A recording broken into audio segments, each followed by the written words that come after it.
ברוך אתה אדוני אלוהינו מלך העולם אשר קידשנו מצוותיו וציוונו להדליק נר של חנוכה.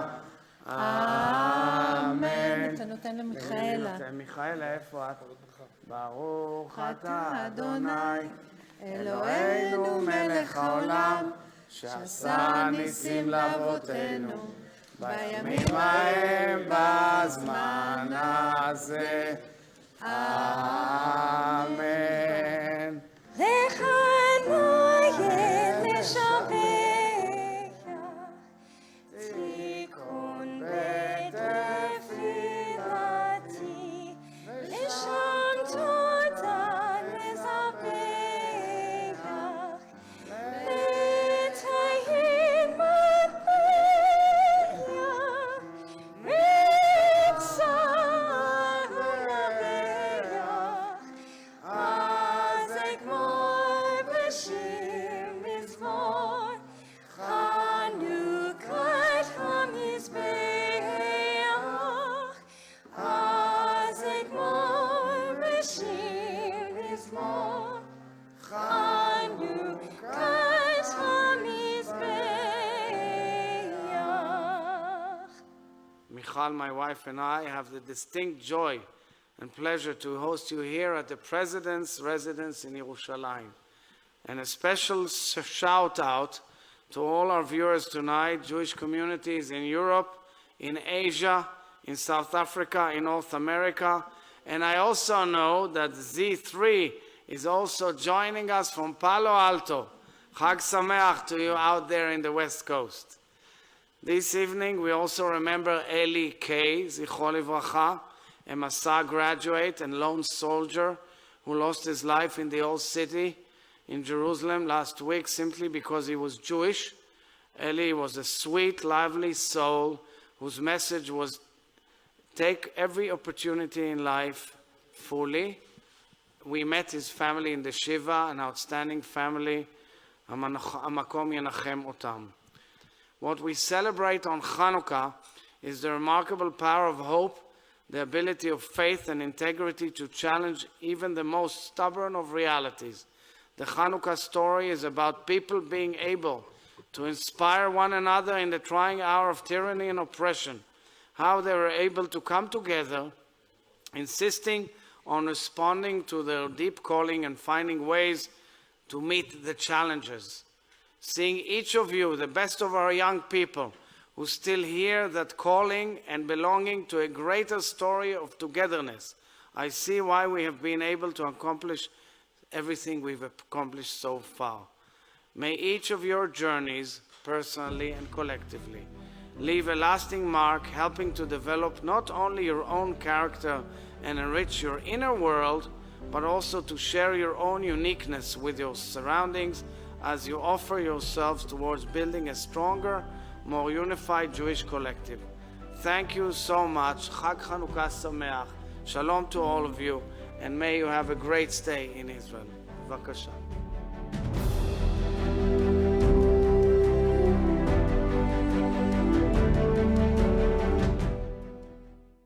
Please welcome Zack Bodner and Dr. James Pigeon Fielder back to the stage. Welcome back, welcome back. How was lunch? Nice little break? Get a little bit outside? Rejuvenated? First of all, how about that? The President of the State of Israel just did the nation's candlelighting ceremony with a nice shout out to Z3. Design as a 3-point, not bad, right? Yes, we have the Jewish agency, the Sochnut, to thank for that. So those of you who are here representing the Jewish agency, thank you. We have so many people, so many organizations, friends, collaborative partnerships that are here today. There are a couple of people that I did want to do a shout out to that I missed this morning. First of all, to Yael Bar-Lev. Where are you, Yael? She's been our facilitator for our Z3 think tank. Thank you for all that you do, Yael. The wonderful speakers we've had, she has helped corral them and bring them all together. It's been like herding like cats. So thank you, Yael. Our assemblyman from our local California State Assembly here, Mark Berman, has been with us today. So nice of him to take time out to be here. Gary and Kathy Rayant, some of our original funders from the early days, thank you for being here, schlepping down from Belvedere and Marin or San Francisco this morning. Jan Koum, Eugene Fuchs. There's just been so many people, so many warm folks who have been a part of this. But the people I really want to thank, I'm going to look at you right now. 700 people have tuned in virtually. 700 people. You who are here virtually with us today, thank you for joining us. Pants or pantless, we loved having you with us today. It's just been wonderful. So we're going to have a little amuse-bouche right now. We're going to take a little bit of a break because it's been intense, right? This scenario has been a pretty intense scenario. So we want to do a little bit of fun stuff. We want to kind of take that break, smile for a little bit, show you a little bit about what we're doing here on the ground. The Z3 project is not just about staying up here in the heady world of big ideas, but we're also getting down on the ground and doing the tachlis, the work to actually create the bridges between Israeli and diaspora Jewry. And one of our wonderful programs that we have here is called Beged Kefet. It started as a Hebrew language school, and over the last several years has grown to be all about Hebrew language, Israeli culture, Jewish life. We now have 700 kids all over the Bay Area getting educated in Hebrew and this culture. We have partnerships with the San Francisco JCC, the Los Gatos JCC, the Foster City JCC, East Bay JCC. All the JCCs in the Bay Area are doing this. And this year, we also have partnered with NYU and the Bronfman School at NYU to do a really cool entrepreneurship program. So we're going to bring up some of these Beged Kefet students today under the leadership of Tal Zilberstein-Paz, our ICC Beged Kefet content manager. She's going to share a little bit with you about this program, and we're going to have a handful of kids tell you about some of the really cool stuff they're doing. So, without any further delay, Tal, come on out. Tell us what's going on. Thank you so much, Zack, for the intro. Amitai, what an amazing day this has been. I'm delighted to be able to present an awesome group of Beged Kefet Hebrew school teens. You know teens and their intense high school schedules. So these teens that you're just about to see spend an extra 3 hours a week learning and studying Hebrew. And on top of this, they chose to add an adaptive innovation course to the Hebrew language. All I can say is, wow. In my position, I feel so lucky to be able to get to know these teens, follow their progress, and see their incredible dedication. I moved at the thought that these are our future creators and innovators. These teens are thoughtful, responsible, intelligent, creative, love the Hebrew language, and are connected to Israel. What else can we ask for? Furthermore, I'm so impressed with our community of professionals who took the time out of their demanding schedules to mentor and inspire the 4 teams you will hear from now. A huge thank you to Ilana Golan, Racheli Bejerano, Alon Matas, Ben Alfi, and Yuval Shchori. Dr. Nir Tzuk, New York University's Global Distinguished Scholar, founder of the Institute of Impact Entrepreneurship at NYU's Bronfman Center, unfortunately was unable to make it to the conference. Nir was instrumental in making this course a reality, and I want to thank you, Nir, for introducing the teens to the world of entrepreneurship and innovation. And of course, thank you to our Ronit Jacobs, who makes it all happen.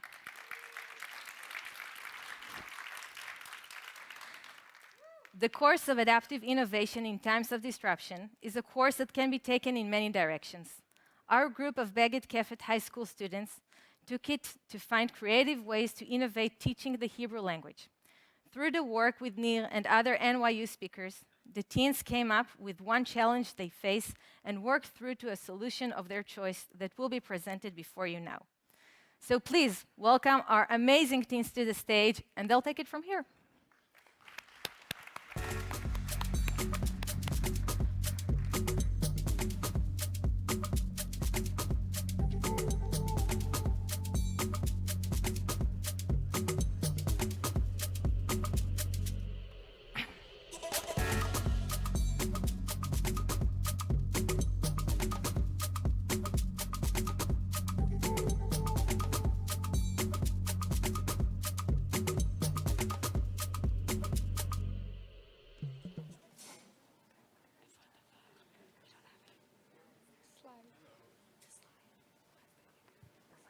Hello, my name is Shira, and I'm here with Annabelle Hockenstein with Tamar Segev, and we're here to talk to you about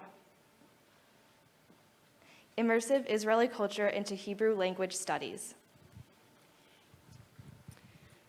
The challenge we are facing today is trying to find a way to expose students to more aspects of authentic Israeli culture in our classrooms, while also improving their conversational skills, both slang and formal, and breaking the typical routine of our classes. Typically, when we walk into our classroom, we receive some sort of textbook or a piece of paper that we fill out as a class and answer questions about it. While this is informative and educational, we believe that a change in our structure and more variety would be greatly beneficial. We believe that we're the best people to take on this challenge as we're the ones who experience it every week firsthand.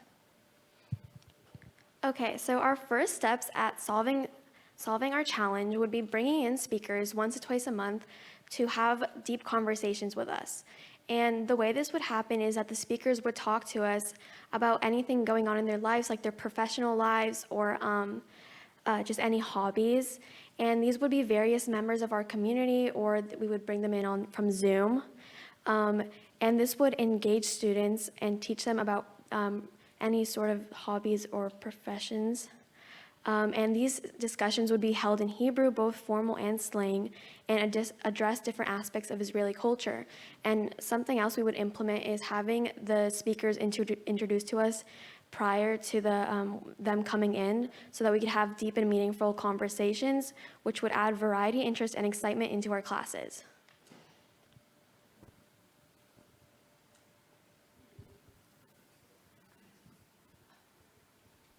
Hello, everyone.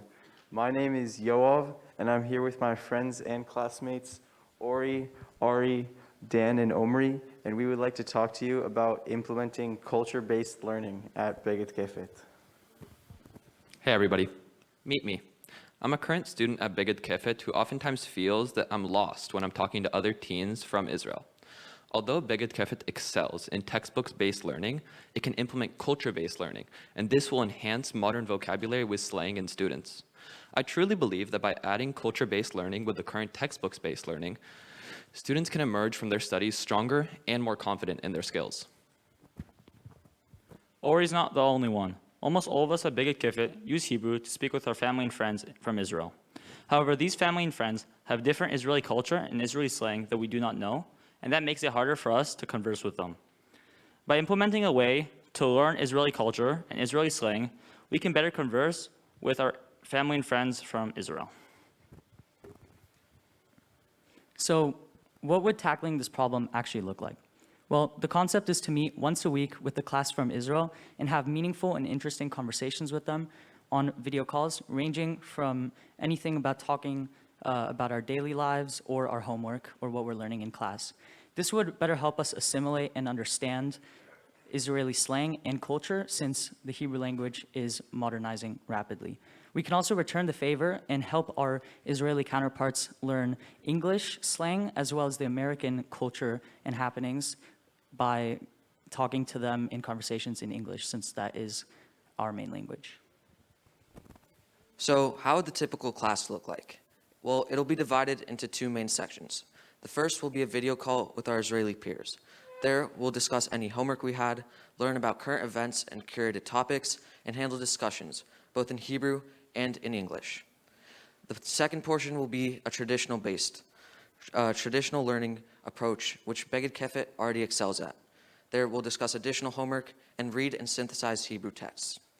This results in a blend of both innovative and traditional learning, which betters us as students to talk naturally and well in Hebrew with peers, our relatives, and other Israeli natives.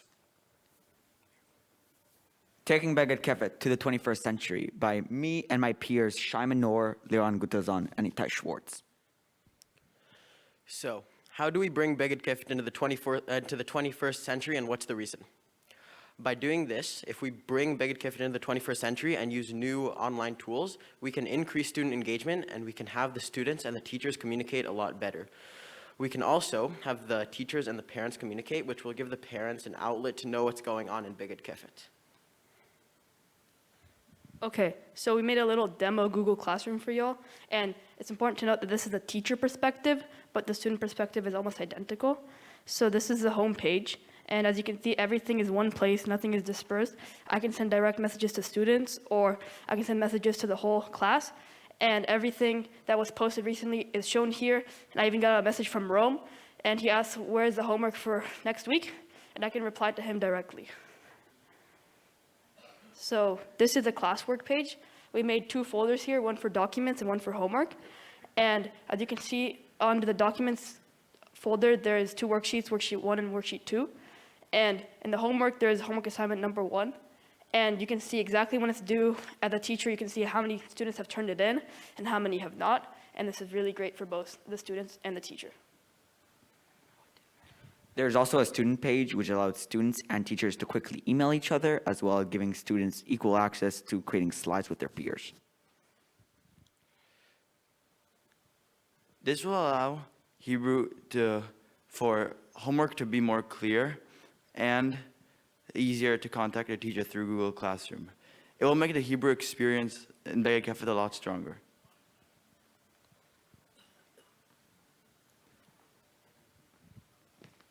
Good afternoon, everybody. I just want to start off by thanking all of you guys for coming out here, both in person and through Zoom.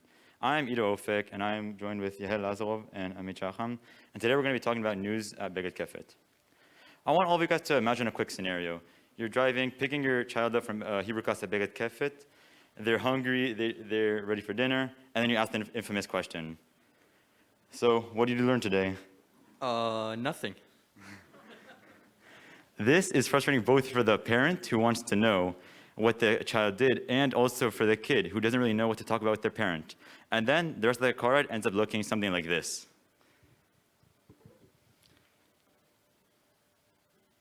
So, what's one of the best ways to create discussion and bonding between parents and their kids? So, a good way to do it is by talking about events. And we would like to implement this into Beged Kefet by talking about current events going on in Israel. This will let both the students use their fundamentals in Hebrew and create a good bonding between their parents and the culture in Israel. So, our first step would be getting an older Beged Kefet student to hold a presentation and a discussion about a topic or an event that happened in Israel that week. And then the teacher would send the text to the parents, including the topic that was talked about and some questions about the topic. And now you can have a discussion. So, when the kids get picked up, you, instead of asking, what did you do today? You can ask a specific question about the topic, and they can voice their opinions or say what they learned in class. So, besides the obvious solution of better car rides, we have some extra benefits that come with it. The connection between the students and their parents will always be strengthened due to these discussions. The students gain knowledge about the culture in Israel and more current events currently going on. Students get to apply Hebrew fundamentals and just discuss overall cultures and events.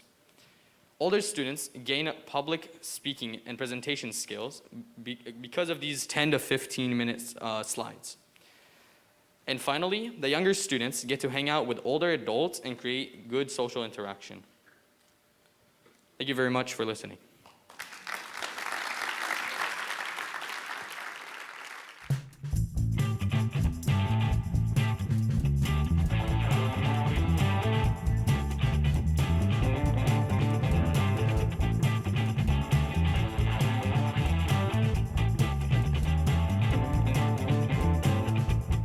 Please welcome Zack Bodner and Dr. James Pigeon Fielder back to the stage. Mike?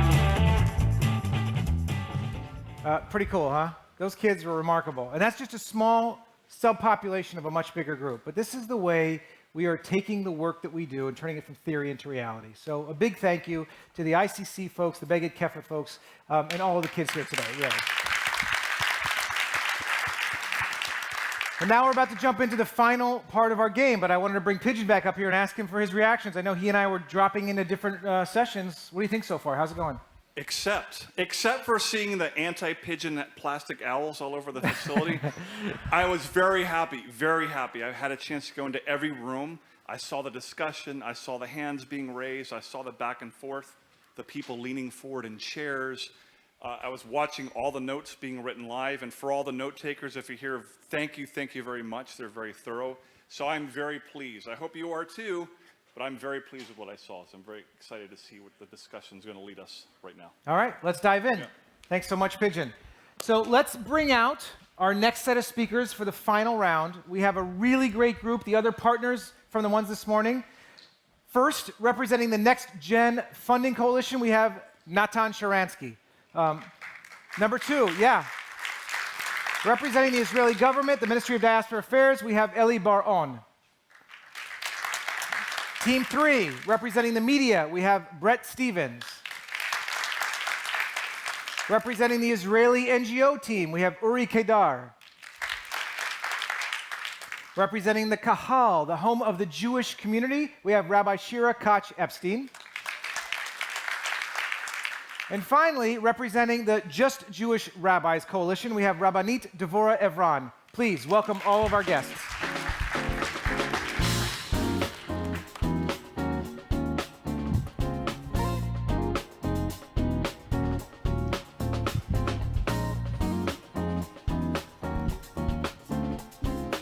All right, guys, find your seat. It's a little bit like Russian roulette. Hope that works for you. So, all right. Somebody's calling. You want to get that, or you want to just wait? It's okay, whatever you want to do. Ready to go. So this was a really productive session. I don't know if many of you were lucky to be like Pigeon and I and Sally Flinchbaugh. We went around to each of the different sessions and saw really vibrant conversations going. Some of the moderators kind of let it go. Some of them held it with an iron fist. But each of you had a lot of really important insights that came out of your breakout. So let's hear how it went. Shira, I'm going to start with you. Okay. How did it go in your session with the Kahal? Well, so first of all, I want to thank Betsy Lynch, who was an excellent moderator and kept us on task and kept returning us to the game. So thank you, Betsy. And we had a few lay leaders and many Jewish professionals in the group, especially those who work in JCCs, which in many ways we said we're representing a central Jewish organization or institution that is a broad tent for community building. So we sort of made the assumption that that could be a JCC. And so we were talking about, first of all, where our community might be at, not only in 2025, but projecting forward from now. And so one of the things we know is that one of the beautiful things about being an American Jew is that we have a tremendous diversity of opinions because we live in a democracy that really values people having a diversity of opinions. And yet also a lot of individualism and not having necessarily the sense of belonging. And one of the things that we discussed hearing from our people is that they often feel, even if they have sometimes the loudest voice or the most money or whatever, that they often feel that their voice is undervalued. And that often it's the people with the loudest voices who feel the most undervalued, which is what leads them to raise their voices so high. And that many people, whether they're young people thinking that the establishment doesn't want to hear what they have to say, or they're people who are in the older generations who worry that no one actually cares about what they've experienced or what they have to say in their wisdom, that there's a feeling that people aren't actually listening to each other. And so one of the things that we discussed, it's now time for us to say we are not representing one point of view, but rather we are providing a platform for Jews with many different perspectives to come and share their points of view. But that's also really hard. And that often devolves into name calling and the vitriol that we hear. And so we said that, well, actually, we started already before 2021, because that's what we hear going on. We knew that this is going on. And so we've already started to invest, and hopefully between now and 2025, we'll be able to say we've invested in deep relationship building between not only the people who have differences of opinion, which is hard, but starting with the leaders of our organizations, not just putting up, a placard that says all are welcome, but actually saying each of us, we're training our staff to go out and build real deep relationships and knowing who people are and where they come from, so that when the crisis happens, we're not arguing in the Twitterverse, right? We're not talking to people we don't know. We're actually going out to some of the people we do know and valuing, saying, I know, with deep empathy, as Rabbi Shai-Held said earlier, I know that you have just finished on campus, and I know that you are very involved with Black Lives Matter. I wonder how this is hitting you. I wonder what you're thinking. Or, I know that you are the child of a Holocaust survivor and that you spent the first years of your life in Chile and now you've been living in the United States for a very long time. I wonder how you're experiencing this. So starting with both empathy and listening, but that's based in relationship.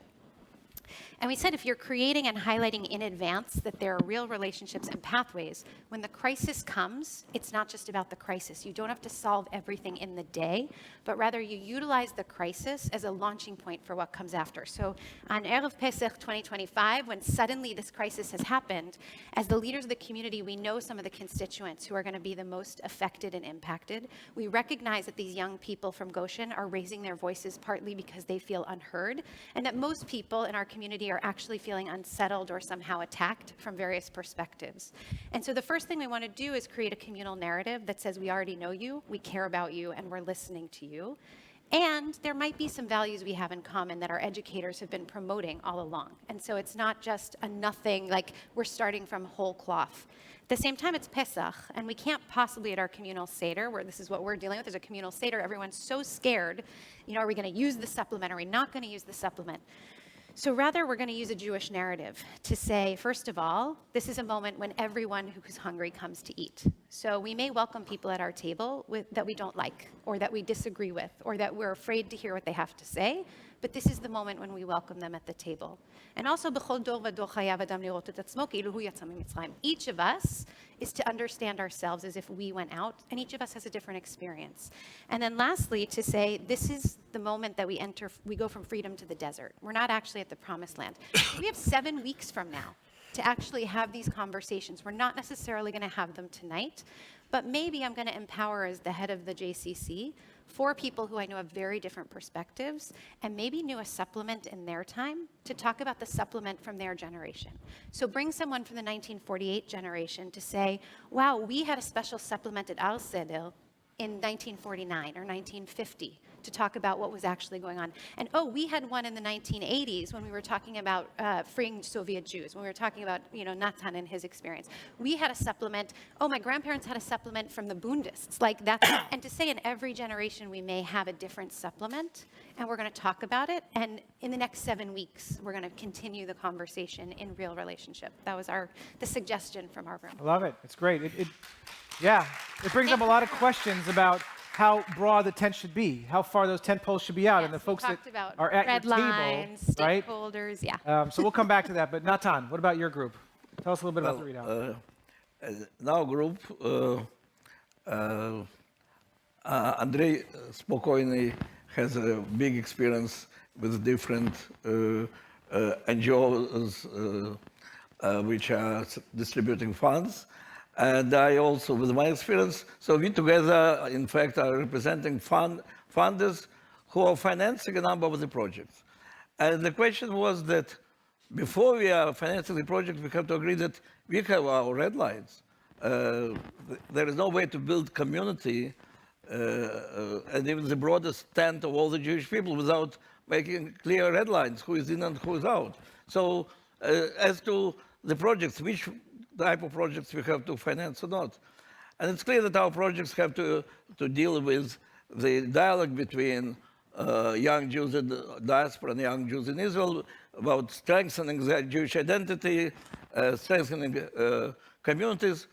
And it was clear that this project about publishing Agadah, which states that Paro of today is Israel, and Egel Zarav, the calf, the golden calf, is Zionism, is not the project which should be financed by our organization. It's definitely the right of everybody to say whatever they want, but how we can finance the project which demonizes Israel in the most extreme way?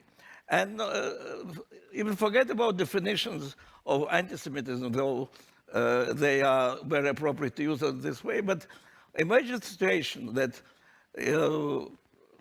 all this Agadah is written just after Israel had a military conflict. Not simply military conflict, but the fight against Hamas, and when half of Israel, maybe more, was in the shelters, and the Israeli young people were on the, fighting.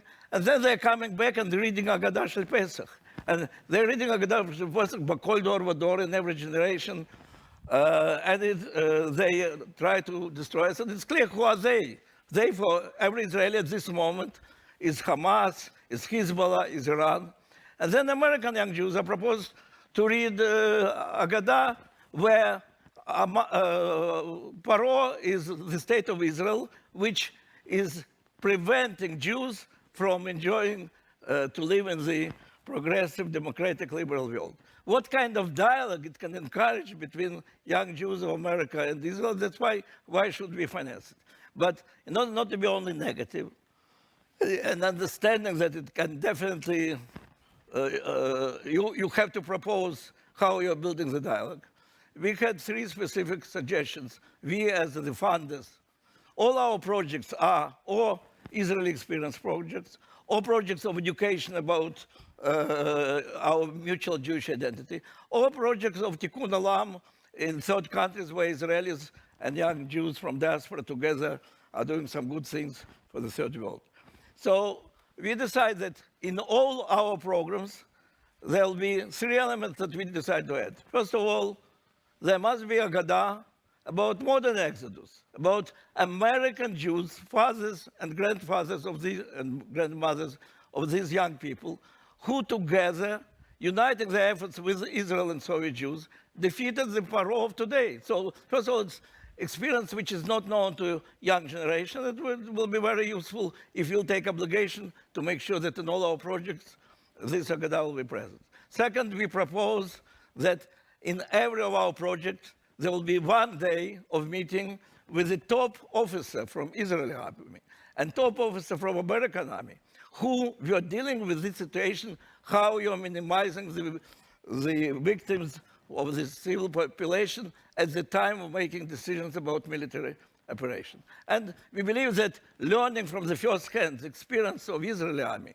and the American Army can encourage very positive, fruitful discussion. And the third, it's very important not only to teach a young generation of American Jews, it's maybe at least as important to teach young generation of Israeli Jews. And that's why in every of our programs, one of the weekends have to be spent in one of the non-Orthodox communities in the United States of America. From our experience of dealing with members of Knesset, how eye-opening it is, we believe that for young generation of Israelis, it can be extremely informative. Excellent. I love those 3 ideas. Thank you, Natan.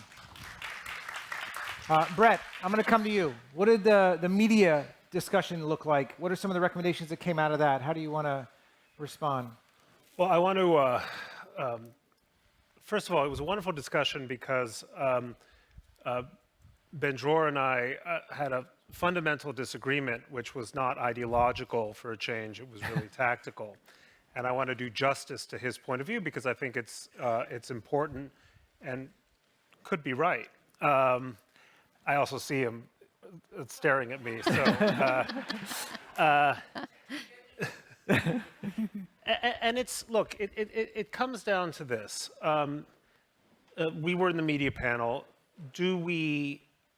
Should the battle be waged on sort of block by block, fact by fact, or, which was Ben-Dror's view, that the fundamental challenge that Israel faces, I think I'm summarizing him correctly, is that there is an industry of lies that exists pumping out either outright misinformation or partial information that obscures more than it reveals and moves in a consistently defamatory direction when it comes to the way in which Israel is understood outside of Israel's borders. And that's obviously, I think, I don't disagree in the sense that it's important.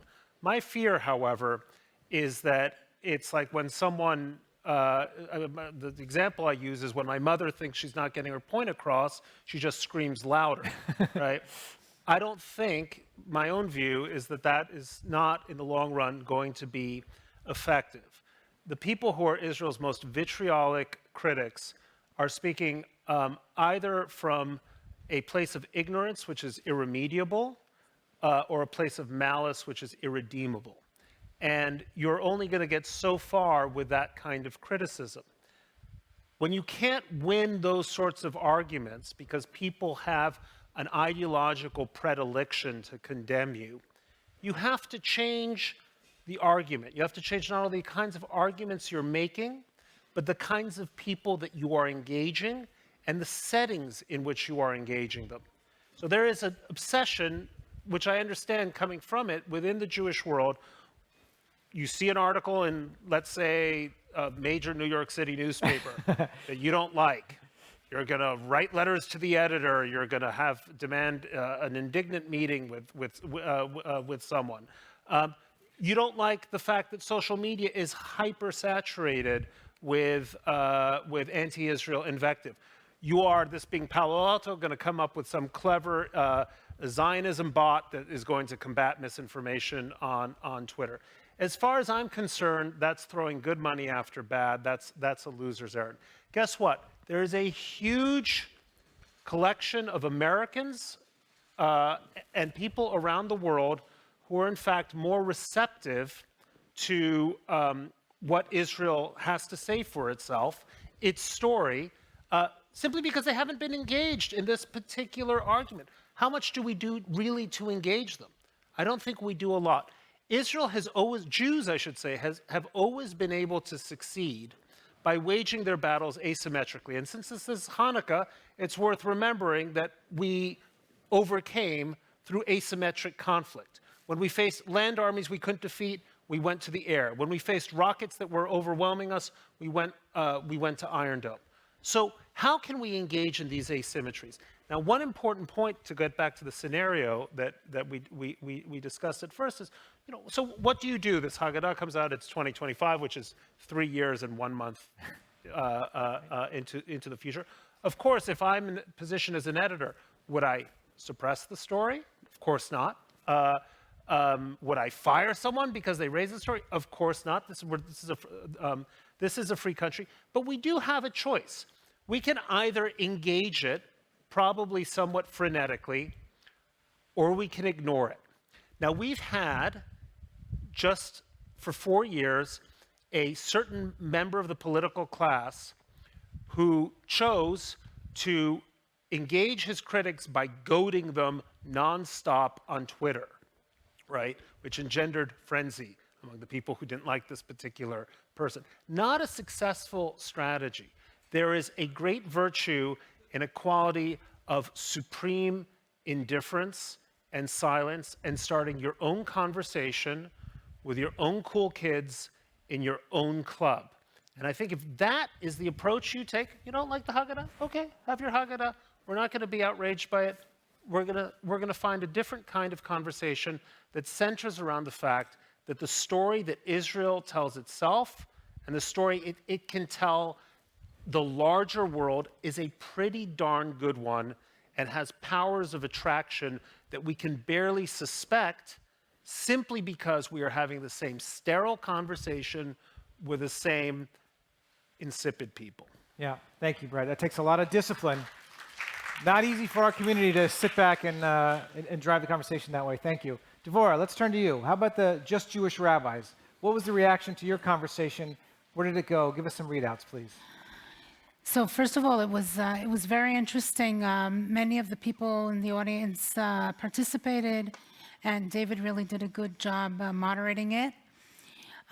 We talked about values, and it turned out that some of the people that either wrote the piece or advised to the people that wrote the piece in the Haggadah, the insert, were from our larger group of Just Jewish Rabbis. And so we talked about the values that were brought into that piece and the values that were left out.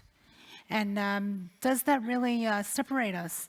Are there certain values, the humanistic values, that you'll see more in the American Jewish community, and rather the particular values of Judaism that you'll see more in the Israeli community? And how do we create a dialogue between the two communities to help everyone engage and realize that the whole story of Judaism is the whole package of these values. There were a number of other things that concerned many of the participants, things that have to do with Jewish education in Israel, in America today. One of the younger participants talked about the question is she getting all the facts? Are the facts being taught? I think one of the things that Natan suggested, meeting with an Israeli officer and with an American officer to learn the facts could actually be a good answer to those concerns. Other concerns had to do with are we only teaching young American Jewish kids about Tikkun Olam and about humanistic values and not about other things in Judaism. So we thought about three things. The first, of course, was what Rav Shai brought up, and that was how to build empathy. How to build empathy, how to know each other, how to hear each other's stories. So creating places and media and via media to tell stories, to bring personal stories and personal points of view.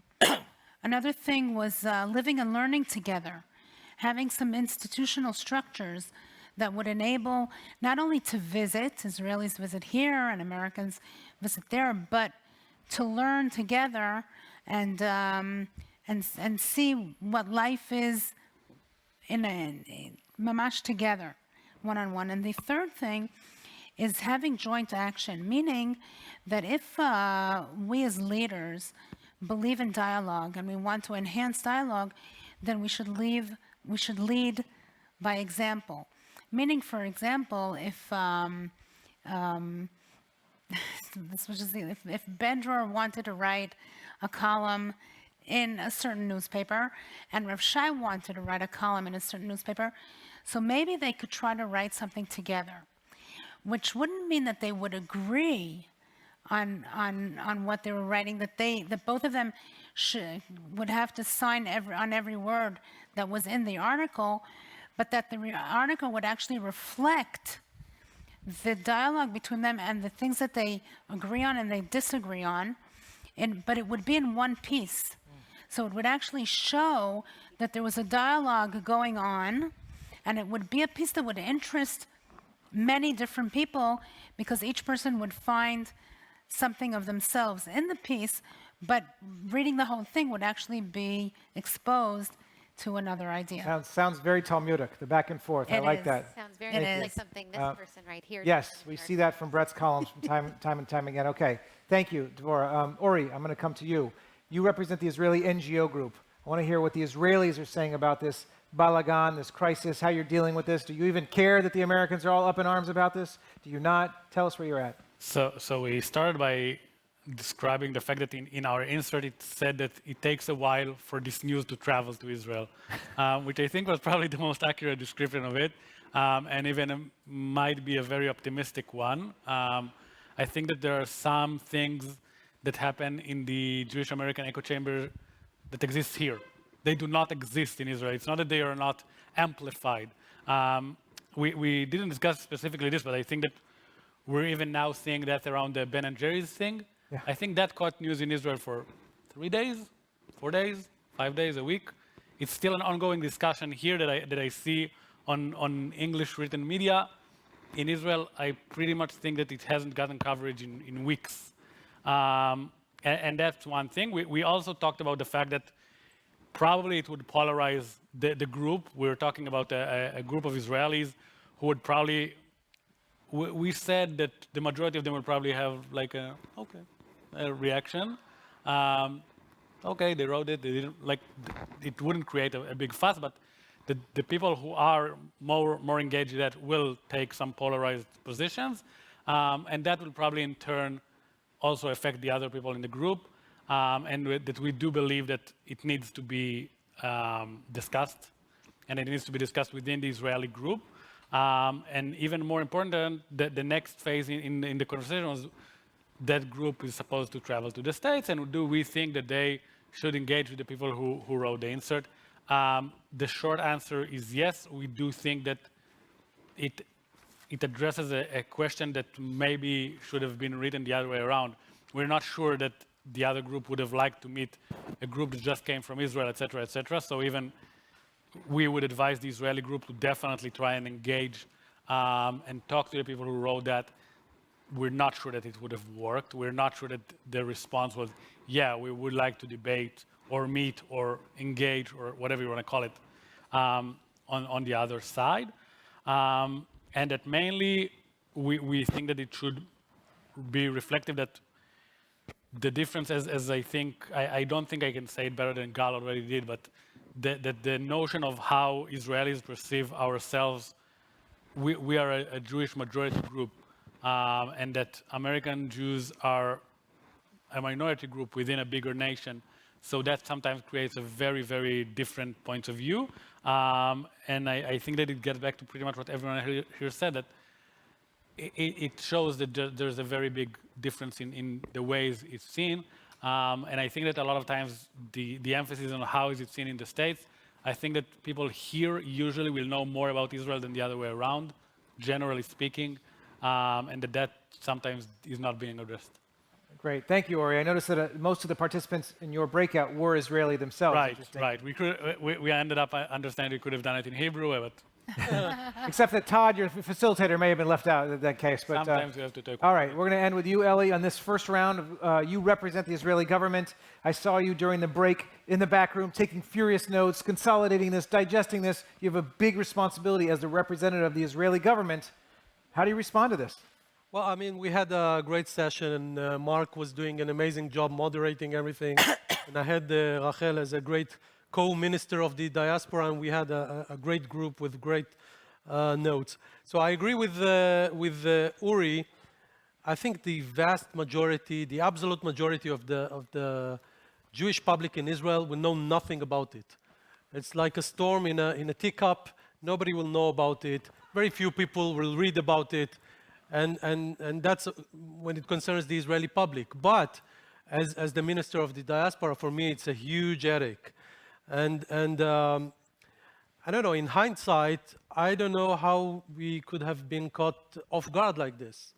Okay, and they totally exposed our underbelly. And I don't know how we forgot what happened during, like 4 years ago, during the Gaza campaign of 2021. And right after this campaign, we read this poll by the Jewish electorate institution that showed very clearly that 1/3 of the Jews in America believe that Israel is an apartheid state. Similar number of Jews in America believe that Israel is engaging in genocide against the Palestinians. 20% of the Jews under 40 thought that Israel does not have the right to exist. Not as a Jewish state, doesn't have the right to exist at all. I mean, where were we in the Ministry of the Diaspora when we read that 4 years ago in 2021? And we all thought we had this romantic idea that Israel was the biggest, most ambitious, successful project of the Jewish people, the love child of the Jewish people. And then we didn't realize that, you know, after so many years that Jews around the world were so proud of this child, of this project, some of them became a little bit ashamed of it. And then it got to a point where some of them said, well, this is not our child, this is not our project, this is not ours. And we just, you know, we were standing there and we thought they were all under, you know, our tent, and we didn't realize that there's this huge public, half of the Jewish people across the ocean that are drifting away, and that there's an offset here that we're missing, and maybe we now need a bridge to speak with them. So for us at the Ministry of the Diaspora, it's very clear why we need to engage with this community. Okay. First of all, I mean, we need it as part of the unity of the Jewish people. It's very important for us. It's also very important for us to have the moral support of Jews around the world, because we know what it means for our enemies, our adversaries, when we don't enjoy even the moral support of our own people.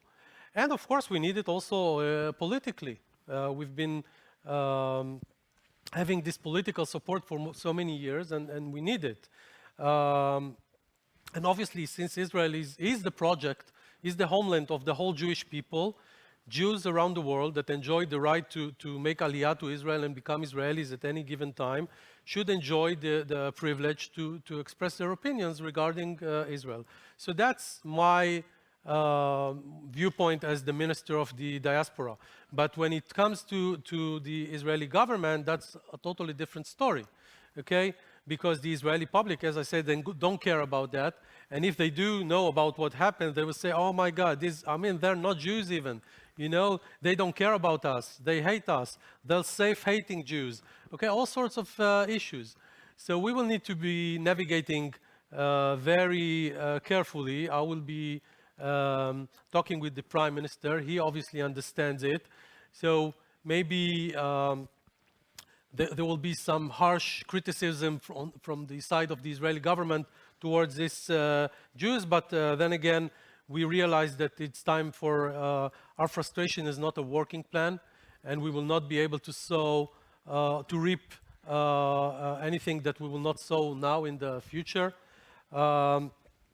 We know that even if it's a marginal phenomenon now and it does not affect American politics now, it will affect it in the future, because this is the future generation of the Jews. So what we intend to do is embark on a PR campaign, not being run by the government. The government doesn't know how to run any PR campaigns. It will be handled by other young people who care about Israel and know how to engage in that. We need to make sure that this is a marginal phenomenon and it doesn't become the mainstream of American Jewry. We need to make sure that the vast majority of American Jewry still see Israel as their own project. And I totally agree with everything that's been said here. Education from a very young age. I remember 4 years ago, I heard this story from a good friend, Zack Bodner. He told me about his girl and how she saw that her friends don't care about Israel. So we should have listened to that many years ago and make sure that it doesn't happen. And at the same time, we need to educate our own youth at home in Israel. We need to make sure that people can read what is published. Like, we can read everything that's being published in America. I'm not sure that every American can read the real stuff in Israel in Hebrew. And we need to start engage with all the main players. We need to engage with the funders of Next Gen project. Don't write checks for anything you don't agree with. We need to be engaging with people. There are many influential Jews in the American academia. Would you tolerate any other phenomenon which is not Israel bashing? Would you tolerate bashing of other groups? Or what do you do with that? How do we engage with your students? The same thing with the American Jewish organizations, etc. Okay, Eli, thank you. One of your solutions, one of your prescriptions is a PR campaign, not generated by the Israeli government, but maybe a grassroots. I'm going to turn to our PR guru, our media guy, Bret. What's your response to that? Well, I think overt PR campaigns tend to fail. Look, Israel has a great story to tell. It's a fantastic country that has outperformed all of its peers. If you think of the countries that came into existence between 1945 and 1960, except maybe for Singapore, none has done as well as... 65. Oh, okay, 65, fine, 20 years. None has done, as said like a former Israeli officer, none has done as well as Israel. But that PR campaign has to be steered toward the right people. Mm-hmm. And the right people aren't necessarily going to be college kids at Stanford. Much as it matters to perhaps the audience in front of us, it might be kids at universities you don't think of sending your kids to. I don't know, University of Nebraska.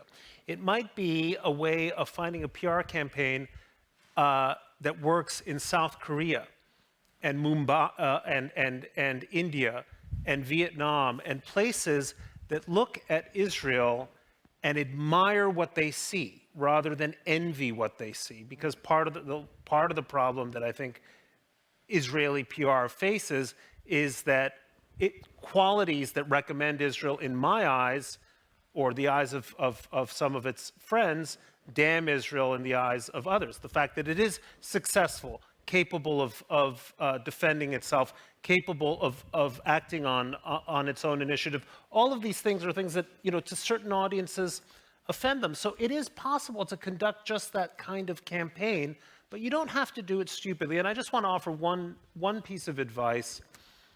I mentioned this in my session.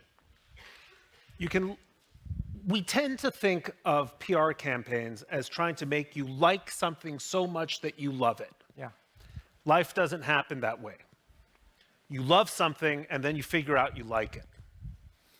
That is to say, you become enchanted with something. A pair of Nike shoes, right? Nike shoes are no different from Reeboks or whatever, okay? They're no different, but somehow Phil Knight and the genius marketing team at Nike made millions and millions of people become enchanted with the idea of the shoe. And then from there, you read in, your kids read, well, this shoe has X, Y, and Z. How do we go about on a campaign of enchanting a world with a state that continues to surprise us and itself in all kinds of remarkable ways? And by the way, what this also means, this campaign, is that there will be all sorts of dissonant voices that we have to have the good sense not to suppress, not to deny, but sort of, to ignore. Okay, so there's a Haggadah, all right, it's been happening. Guess what? There's been a dissident voice, a powerful dissident voice in the Jewish community for hundreds of years, including Jewish dissidents against Zionism. It's a long-standing story. It's going to continue to be a long-standing story. You can shrug with happy indifference, or you can spend the rest of your life fighting a fruitless battle. And so that's my suggestion. Good advice, Bret. But do we invite those people to our Seder table? That's the question for you, Shira. Where do you want to go? I first want to just say, first of all, Zionists were dissidents at a certain point early on, right? So we can also look at history and realize that saying now like, non-Zionists or anti-Zionists are outside the pale of Judaism. Well, once Zionists were, long history, we're in a moment of it. But one of the things. This is what we Jews do. We yes, disagree. This is what we do. I think that one of the things I hear in what Bret you were saying, then I'm going to go back to Natan and the red lines. I heard you talking about how do we talk to the world about Israel, and if I'm representing sort of the JCC, yes, I have a responsibility to engage with my greater community that I'm a part of beyond the Jewish community, but I'm very concerned for Jewish peoplehood and for the Jews and the people in Jewish families and the people walking with the Jewish people and what they think.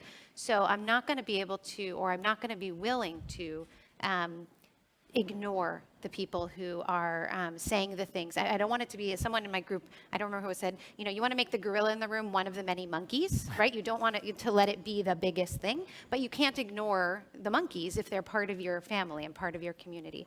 And so one of the questions we talked about was, first of all, how do we create platforms for a multiplicity of voices, which we said, while also saying that there is a point of view of leadership in our community. It's not that the leadership has no point of view and just says whoever speaks the loudest or whoever wants to speak. But at the same time, when we create the red lines, automatically red lines, even the idea of red lines, are so anathema to many in the younger generation whose religion, even more than Judaism, is radical inclusiveness, right? And they may not even be inclusive. We can make the argument that they're just as exclusive as anyone else.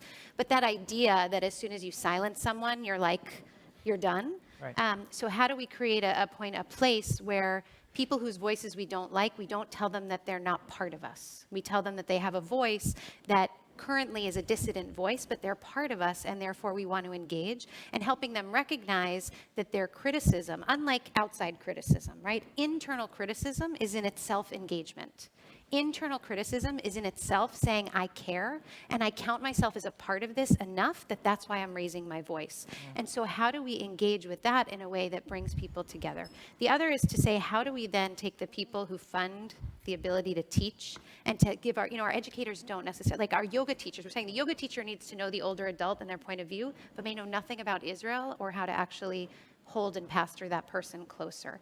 So, and we need our funders to fund that. And they may say, well, we're not going to if you're going to be talking to the Goshen member. Yeah. So how can we help them see that part of continuity is actually getting the conversation to keep going with all of the members of the table? How can we raise it? And here I'm part of the rabbis, but how can we say, the Mashiloach says that God is made up a mosaic of all of the people who will ever be part of the Jewish people. How can we recognize that we can't actually see the entire face of God and God's relationship with us if we don't listen to the people whose opinions we can't stand in order to help us? So I think that's where, the red lines are gonna limit us to the third of the people in 50 years who want to be in that conversation. It's very difficult. You pose that question, I think, directly to Natan and the next gen funding groups. And Natan.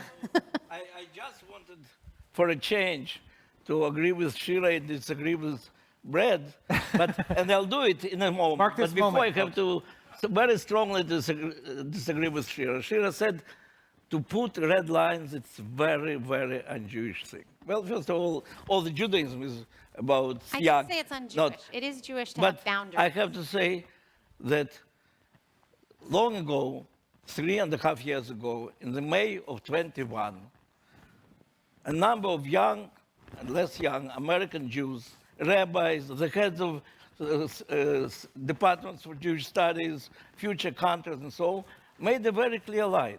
They declared that it was crossing huge red line. They declared in public letters, which, you're right, in Israel many ignored, but in America everybody read. They said, Israel is colonial settlers project, and we young Jews have nothing to do with this. We don't want it. We don't need it.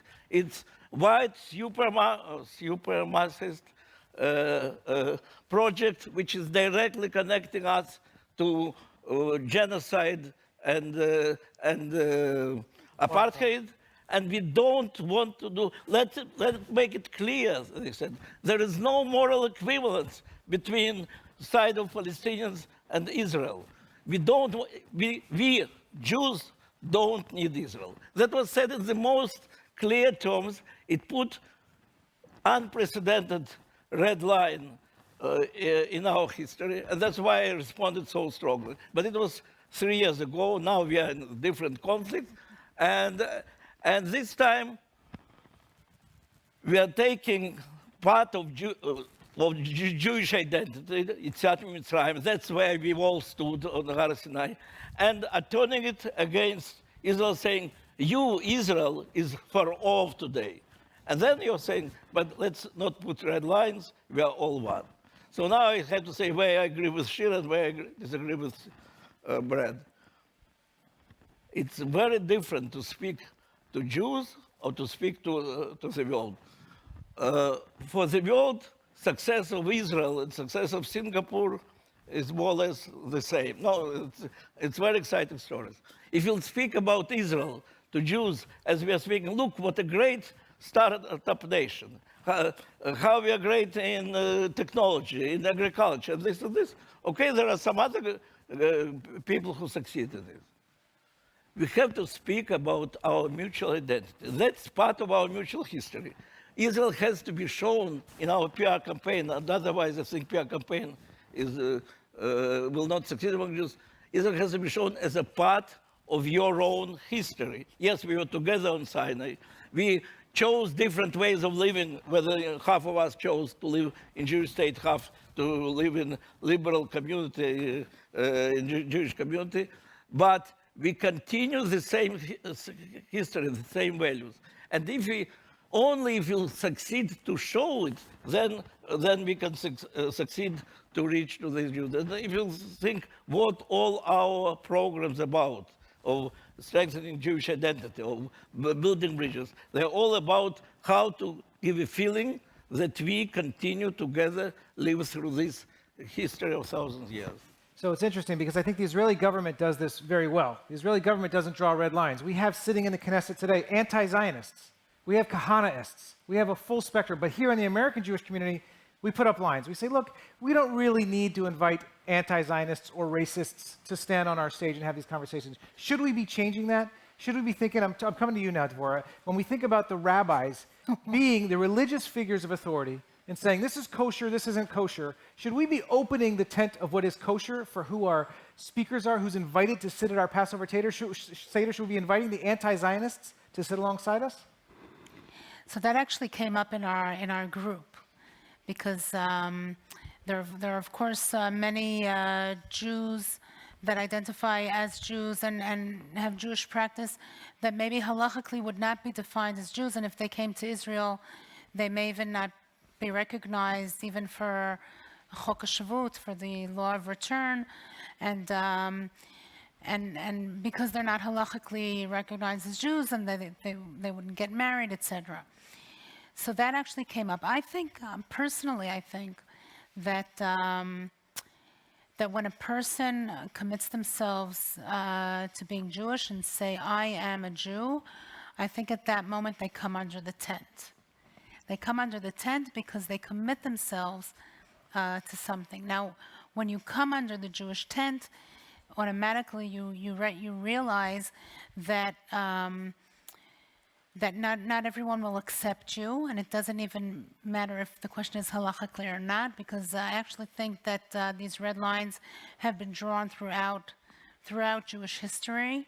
One of the people brought up, of course, Shammai and Hillel in the Talmud, Elu ve'elu, Divrei Elohim Chaim, both are the word of God, but at the same time the Talmud goes on to say that they did not marry.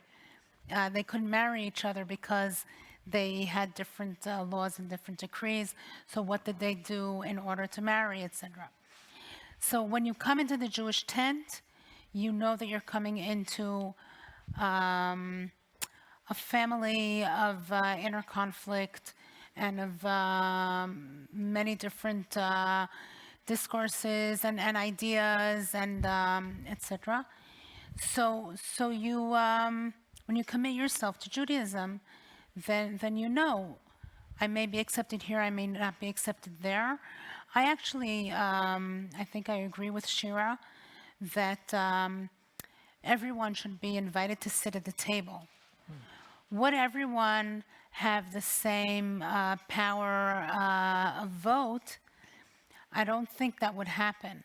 But I also don't think that it's my decision or someone else's decision to make. I think that we'd be seeing it with inside the dynamics of the people themselves. What would we be hearing more, and what would we be hearing less? Okay. Can I just briefly say something? I like that metaphor of coming under the tent. But when you invite someone to come under the tent, it's kind of with the expectation that they're not going to blow up the tent. And they're not going to suffocate everyone under them when they blow up that tent. So there are some ground rules, as a matter of fact, of coming under the tent.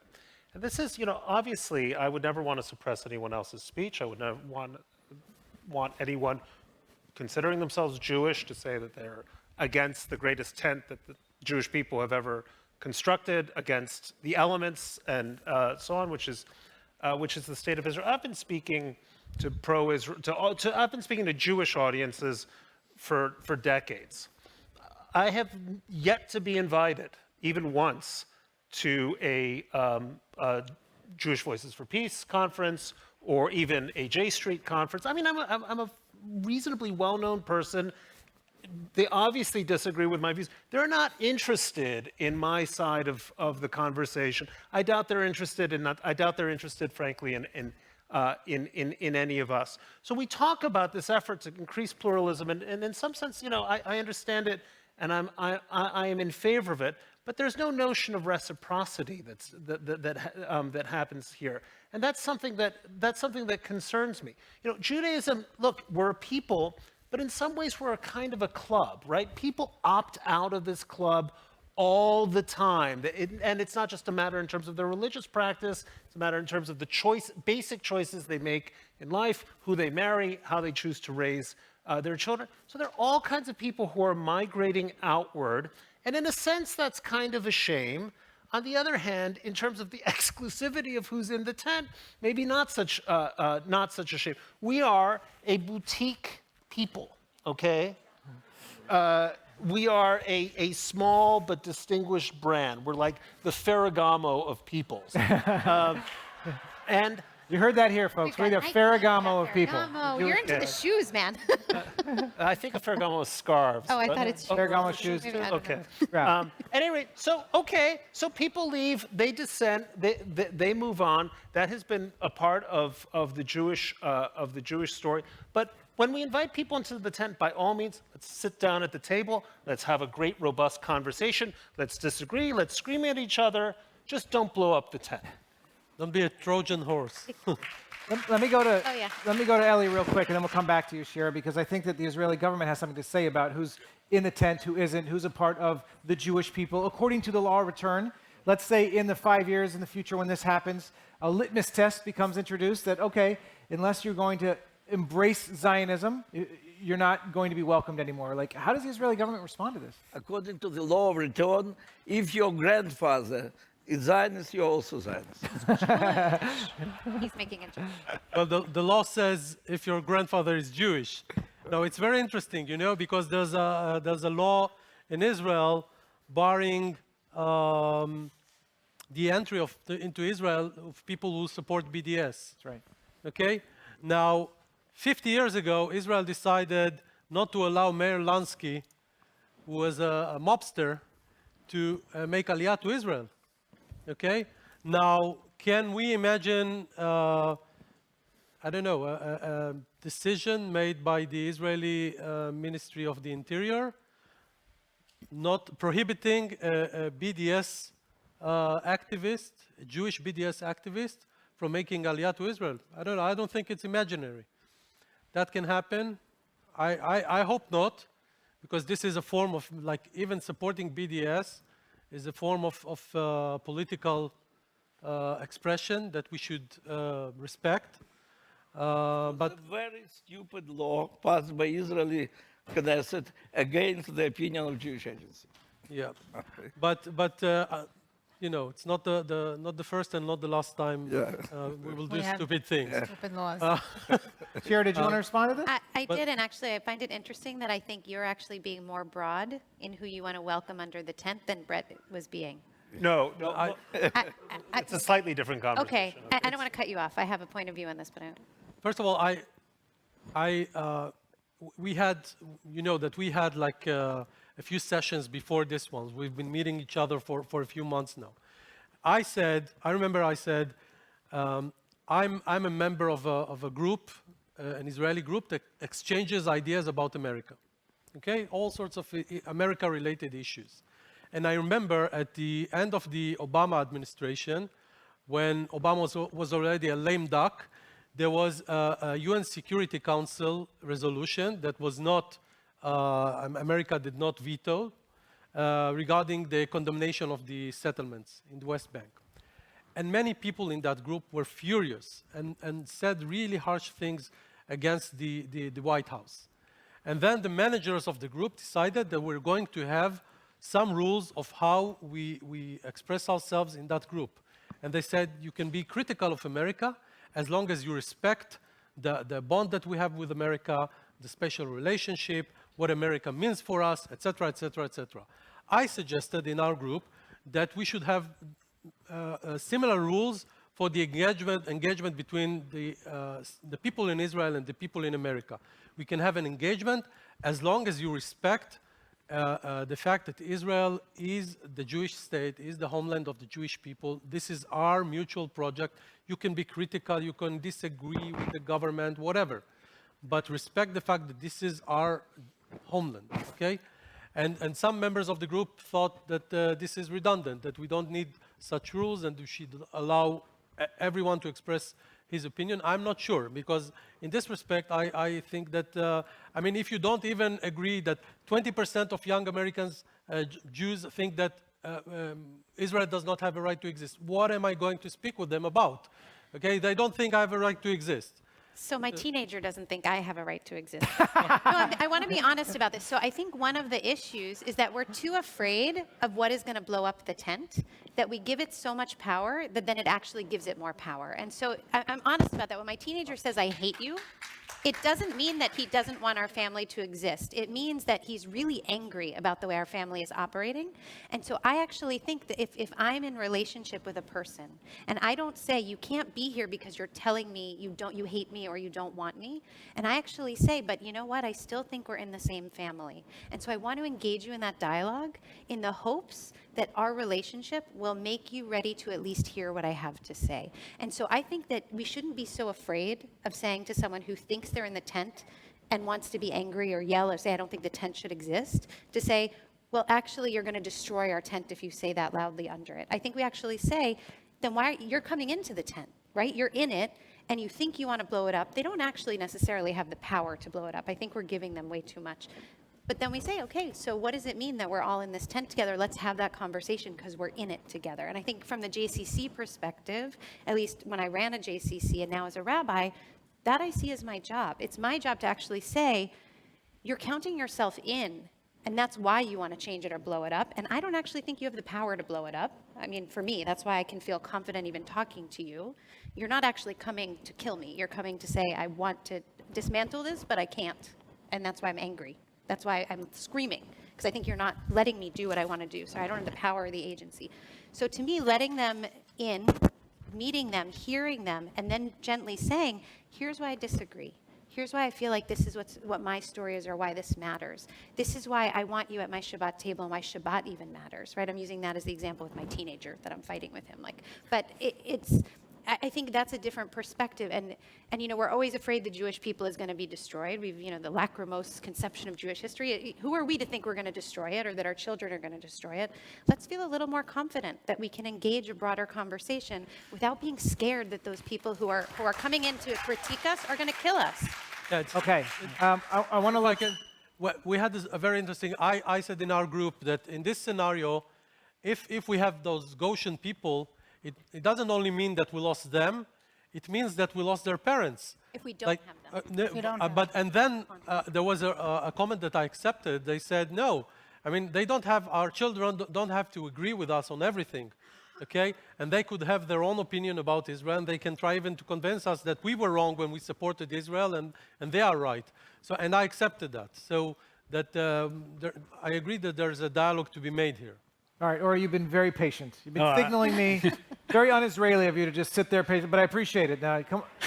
How did you I want to build, first of all, on what Natan and Eli said. That I totally agree that if someone wants to come and live in Israel, then I think that they probably passed the Zionism test at some point. Like, we need to understand that people who come under the law of return to live in Israel, even if they call themselves anti-Zionists or whatever, probably passed at least some kind of a very basic test of how they see this country. That's one thing. And the other thing is that I totally agree with what Shira just said. And I think that generally the notion of does Israel, and we had a conversation about it, I think, over lunch. The notion of does Israel has the right to exist is an internal American debate. We exist, we're there, it's just the way it is. Even if people think that we don't, like, I don't understand, like, what is the next step of the argument of it doesn't have the right, okay. And then, like, what does it mean? Like, do we dismantle? Abolish Israel. Yeah, no, but what are the practical terms of that? And I think that we sometimes find it, so it's very insulting and very hard for us to hear that people question, but first of all, we exist. We will probably continue to exist.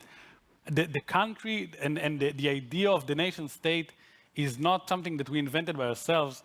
The notion that countries sometimes, when they come up, happen under all sorts of different, sometimes might be negative, does also exist here.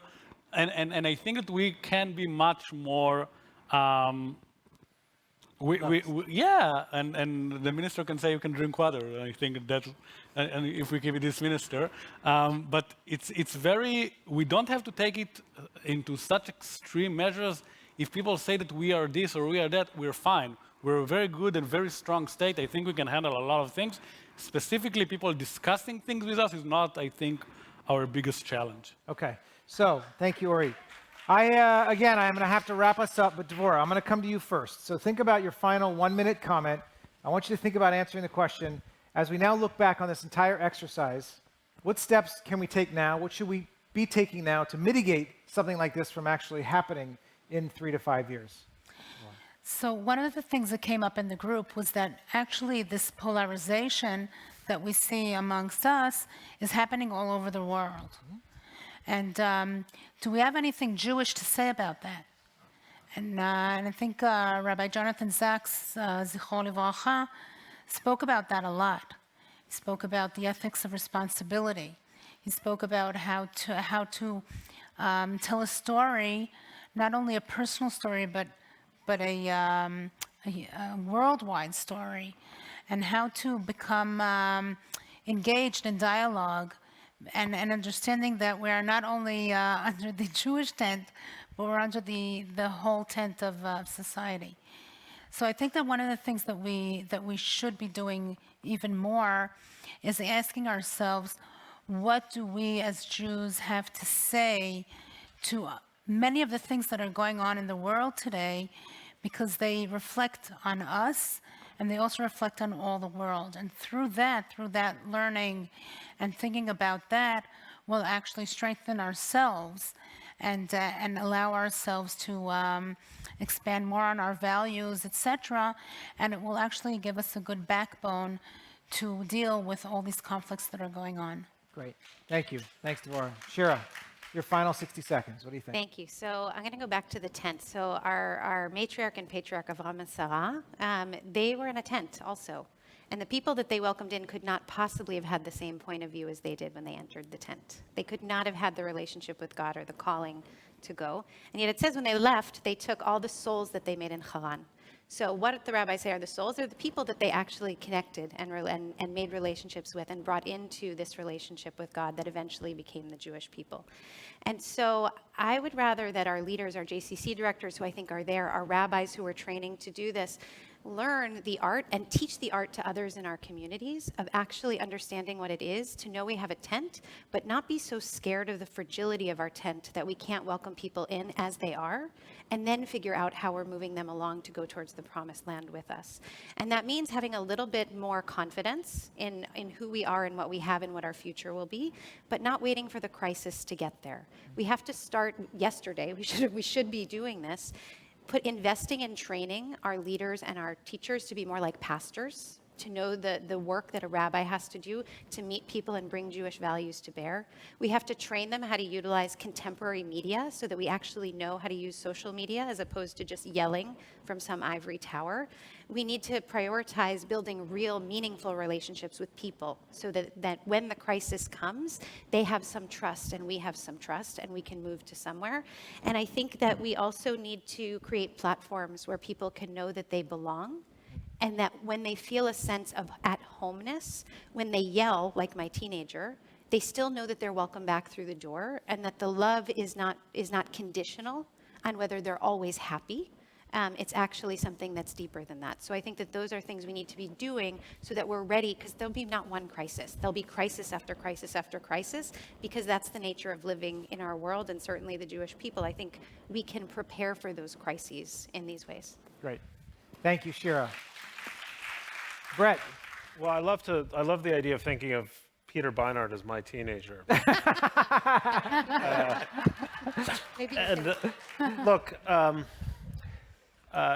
the Jewish people are revolutionary thinkers, and we have to think in a revolutionary way about the kind of conversation, the places for conversation, the media for conversations that we can have that strengthens our community internally, that includes where it's possible to include, but that also knows how to cut our losses and how not to throw good money after bad, which is another, alleged Jewish virtue. I probably just said something to get into trouble. But and so we need to be. My fear, Shira, is that we are engaged at the moment in a kind of trench warfare version of a Jewish conversation. And it's really boring. It's really boring.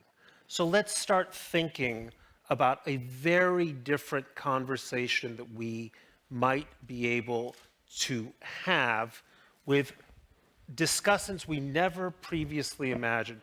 2 years ago, it would have been difficult to imagine that many of you in this room would be flying to Tel Aviv and then to Abu Dhabi or Dubai to engage in a totally different conversation than you ever thought you had. I hate the expression outside the box because it's an inside the box cliche. Nonetheless, because my time is short, outside the box thinking is useful right now, not trying to solve problems that we've discovered aren't going to be resolved in our lifetime or even our rambunctious teenagers. Okay. Thank you, Bret. Ori. You don't know, but we have a clock here and it's ticking, so that's a bit frightening. You'll each get your minute. That's okay. No, it's fine. I just want to say that it's not the Squid Game. Don't worry. We're good. I want to... Jack Bauer moment in 24, like... Yeah. I want to say that, and I know that it's a very dear metaphor here. I think that we just need to get over the tent and understand that we have a building.